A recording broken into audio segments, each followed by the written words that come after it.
நீங்கள் காட்டு புஷ்பத்தை கவனித்து பாருங்க. எப்படி வளருது கவனித்து பாருங்க. காட்டுல இருக்கிற அந்த புஷ்பமே வளருமானால், அதற்கு நான் தண்ணீர் பாய்ச்சுவேன். ஆனால் நீங்களும் நானும் தேவ தோட்டத்தில் இருக்கிறோம், தேவ சபையில் இருக்கிறோம். நம்ம வளருவது நிச்சயம். நமக்கு வளர்ச்சி ஆண்டவர் கொடுப்பார். நம்ம வளரணும்னா crave pure spiritual milk, that is word of God.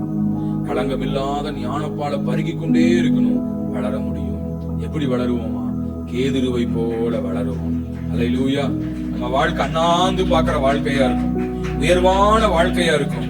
அல்லேலூயா. அடுத்தது கரையோரம் நடப்பட்ட மரமா. அல்லேலூயா. பக்தன் பாடு, கரையோர மரம் நடப்பட்ட மரம் ஏராளம். அல்லேலூயா. அந்த மாதிரி நிறைய ஆத்துமாக்கள், நிறைய விசுவாசிகள், நிறைய அற்புத சாட்சிகள் எல்லாம் நம்ம நீ வரக்கூடிய நாட்கள்ல கேட்க போறோம். கர்த்தர் செய்ய போறாரு.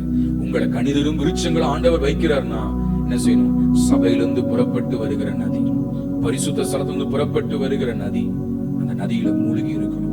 அபிஷேகத்துல, வார்த்தையில, சத்தியத்துல, சபையில எல்லாம் நீங்க நிலைத்து இருக்கும் பொழுது மாதந்தோறும் புது கனிகளை கொடுப்பீர்கள். அல்லேலூயா.